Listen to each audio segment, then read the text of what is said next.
राधे राधे। त्रिनेत्र भाग्य में आप सभी का स्वागत है। मैं हूं आपके साथ आचार्य पुष्पेंद्र शास्त्री। तो विशेषकर जो आज का हमारा प्रोग्राम है आपके जीवन में कोर्ट केस को लेकर के है। चुनाव में विजय प्राप्त कैसे होती है उसको लेकर के विजय प्राप्त करना, चाहे वो कोर्ट केस हो, चाहे चुनाव की विजय हो, चाहे वो किसी भी क्षेत्र की विजय हो। नौकरी में आपको परेशानी आ रही हो उसमें आपको विजय प्राप्त करनी हो, आपको अपने जीवन में और कोई परेशानी आ रही हो उसमें आपको विजय प्राप्त करनी हो, मतलब अपने आप को जीतना है। तो किस ग्रह के कारण तो हम हार जाते हैं, शत्रुओं से कब हार जाते हैं, शत्रुओं से कब जीतना हो जाता है, तो ये कौन से ग्रह हैं जो हमारे जीवन को हरा देते हैं और हमारे जीवन को जिता देते हैं। अगर हम जीतते हैं तो हमारे अंदर थोड़ी खुशी उत्पन्न होती है, मन में आशा बनती है कि हमारा जीवन कितना सुलभ है, अच्छा है, हम जीत गए। लेकिन जब हार जाते हैं तो चेहरे पर मायूसी आ जाती है, मन में अनेक प्रकार के विकार उत्पन्न होते हैं। और बहुत से लोग तो ऐसे होते हैं कि हारने के बाद हार को बर्दाश्त नहीं कर सकते। लेकिन देखिए, हमारा तो आप लोगों से एक ही निवेदन रहता है, सत्य के साथ रहें, सत्य के साथ जीतें। असत्य या गलत प्रवृत्ति से किया हुआ कार्य कभी आपको जीतने में जो खुशी तो मिलेगी लेकिन वो सफल नहीं होगा। मैंने बहुत सारे लोगों को देखा है जिन्होंने कब्जे किए दूसरे की जमीनों पे, आज वो मिट्टी में मिल गए। कुछ दिन उन्होंने ऐशो आराम की जिंदगी काटी, आज खाने तक के दाने नहीं हैं। तो गलत किसी के साथ ना करें, जो अपने को गलत लगे वो व्यवहार हमें दूसरे के साथ नहीं करना चाहिए। मान लीजिए कोई व्यक्ति मेरे से अगर उस व्यवहार को करे वो मुझे गलत लगे, तो मैं क्यों उस व्यवहार को किसी और के साथ करूं? नहीं करना चाहिए। तो हमारा जो जीवन है वो लक्ष्य प्राप्त हो जाता है।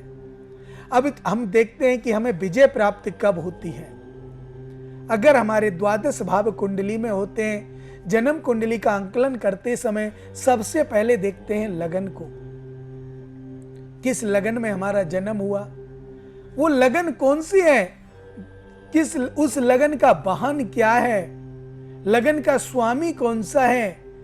मान लीजिए आपका मेष लगन में जन्म हुआ, मेष का स्वामी मंगल है, तो आपके जो इष्ट हुए वो पवन पुत्र हनुमान जी हुए, क्योंकि लगन का जो स्वामी है उसका जो देवता है वो आपके इष्ट होते हैं। तो आपके जो इष्ट हैं वो पवन पुत्र हनुमान जी हैं।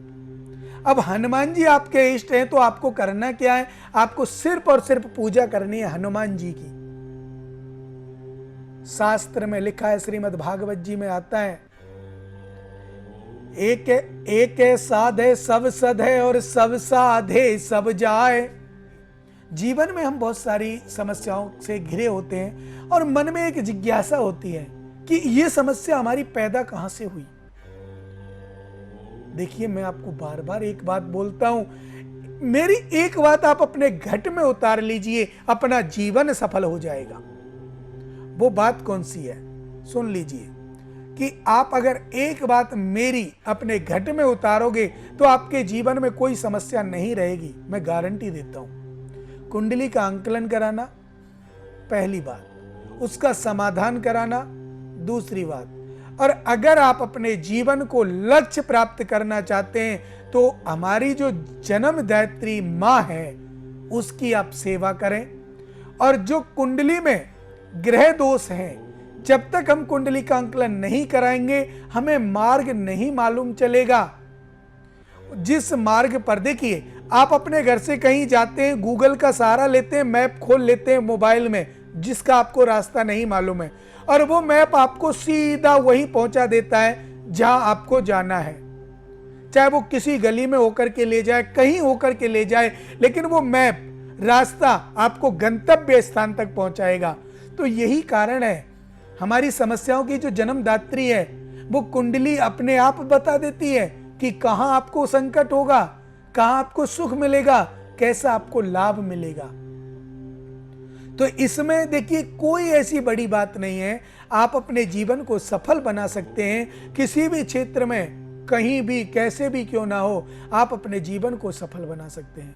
मगर उसके लिए आपको कुछ करना पड़ेगा, और वो क्या है? कुंडली का अंकलन, कुंडली के समाधान, ग्रहों का समाधान। जब तक आप नहीं करोगे, आपको मालूम ही नहीं चलेगा कि मुझे ये कष्ट आ रहा है, ये क्यों आ रहा है। बीमारी आना, कोर्ट केस लगना, प्रॉपर्टी केस लगना, शादी ना होना, विवाह ना होना, नौकरी ना लगना, व्यापार क्षेत्र में परेशानी आना, ये सभी बातें आपकी कुंडली आपको भली भांति समझा सकती है। लेकिन आपको जरूरत है एक अच्छे ज्योतिषाचार्य की, और वो आप हमारे संस्थान में कॉल करके जान सकते हैं, क्योंकि आपकी और मेरी जो दूरी है वो सिर्फ एक कदम की दूरी है। अपने घर में, अपने बेडरूम में, अपने ड्राइंग रूम में, जहां भी आप बैठे हों, वहीं से एक फ़ोन उठाएं और जो आपकी टीवी स्क्रीन पर नंबर चल रहे हैं इन पे कॉल करें, और जैसे ही आप कॉल करेंगे आपका समाधान हम अवश्य बताएंगे और आपका जीवन सफल हो जाएगा। तो बात कर रहे थे हम, जीवन में जो हमारी बातें होती हैं वो क्यों बिगड़ जाती है, कारण क्या है। तो मैं आपको एक दृष्टांत बता रहा था कि वो सेठ जी 1 रुपया लेकर के जब गांव वाले, समाज वाले बोलते यार बड़ा कंजूस है, तू दान नहीं करता, तो एक हनुमान जी के मंदिर में चले गए। हाथ में एक सिक्का था, और उस सिक्के को बार बार खोलें, मुट्ठी को खोलें और बंद करें, देखें अभी है। अब कुछ समय जब वो धीरे धीरे, लाइन बहुत बड़ी थी दानकर्ताओं की, तो धीरे धीरे जब वो हनुमान जी के समीप पहुंचे तो उन्होंने अपनी मुट्ठी को खोला तो पसीना आ गया, क्योंकि जब हम मुट्ठी बंद रखेंगे तो थोड़ा पसीना आ ही जाता है। तो पसीना आ गया तो सेठ जी ने सोचा सिक्का रो रहा है, मेरे से अलग जाना नहीं चाहता, तो हनुमान जी की मूर्ति के सामने कहने लगे कि हे हनुमान जी, मैं किसी को दुखी नहीं देखना चाहता। ये जो सिक्का है, आज मैं इसको घर से मन बना के चला था कि आपको दान दूंगा, लेकिन ये रो रहा है, आंसू इसके आ रहे हैं, हाथ मेरा गीला हो गया, अब मैं इसको आपको नहीं दे सकता, मुझे क्षमा करें। और उस सिक्के को लेकर के वापस अपने घर आ गया। इतना बड़ा कंजूस। तो वह कारण क्या था? क्योंकि उनका जो कुंडली का योग था उसमें राहु के साथ चंद्रमा विराजमान थे, चंद्र ग्रहण दोष था, और मन, जो हमारा मन का जो कारक है वो चंद्रमा है, और मन को स्थिर ना रखते, वो सिर्फ और सिर्फ पैसा पैसा पैसा जोड़ने का समाधान। तो उन्होंने जब उस सिक्के को घर लाए,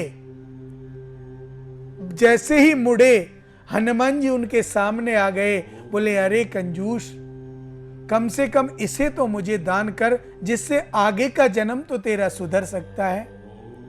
देखिए, जीवन में बहुत सारी समस्याएं आती हैं, और आने के साथ साथ उनका उद्गार जहां से होता है वो हमारी कुंडली है। जैसे हमारे शरीर में बीमारियों का उद्गार होता है, उस जो हमारे शरीर में जो भी बीमारी आएगी वो हमारे पेट से उत्पन्न होती है। एक बार पेट खराब होने लग जाए तो आप मान लीजिए पेट खराब होते ही होते आपका लीवर में मिस्टेक आएगी, और उसके बाद और भी समस्याएं बढ़ेंगी, तो आपको बीमारियों का अड्डा बन जाएगा आपका शरीर। तो उसके लिए आप क्या करेंगे? दवा लेने जाएंगे, दवा लाएंगे, उनसे दवाएं चलती रहेंगी, परमानेंट दवा हो जाएंगी, आपका जीवन परमानेंट दवाओं के सहारे चलेगा। लेकिन अगर आप एक क्षण दवा आप लीजिए, लेकिन वो दवाएं आपके शरीर को लग नहीं रही हैं, कारण क्या है?